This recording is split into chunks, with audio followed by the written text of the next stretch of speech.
31મી ડિસેમ્બરને ધ્યાને રાખી ગુજરાત પોલીસ દ્વારા prohibition drive અંતર્ગત કડક કાર્યવાહી કરવામાં આવી રહી છે. આ દરમિયાન ભરૂચ લોકલ ક્રાઇમ બ્રાન્ચે અંકલેશ્વરમાં એક મોટી કાર્યવાહી કરતા રિટાયર્ડ આર્મી મેન દ્વારા ચલાવવામાં આવતા વિદેશી દારૂના ગેરકાયદેસર વેચાણના નેટવર્કનો પર્દાફાશ કર્યો છે. મળતી વિગતો અનુસાર ભરૂચ એલસીબીની ટીમ અંકલેશ્વર શહેર બી ડિવિઝન વિસ્તારમાં પેટ્રોલિંગમાં હતી. આ દરમિયાન બાતમી મળી હતી કે જૂના નેશનલ હાઈવે નંબર 8 પર આવેલ અક્ષર આઇકોનના એફ બ્લોકમાં બીજા માળે રૂમ નંબર 203માં રહેતો જય કૃષ્ણ તિવારી, જે નિવૃત્ત આર્મી મેન છે, તે પોતાની દારૂની પરમિટનો દુરુપયોગ કરી રહ્યો છે.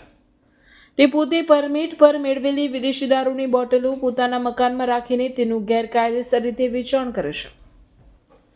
મળેલ બાતમીના આધારે પોલીસે અક્ષર આઇકોન સ્થિત મકાનમાં દરોડો પાડતા વિદેશી દારૂની અંદાજિત 3,59,890ની 84 બોટલ મળી આવી હતી.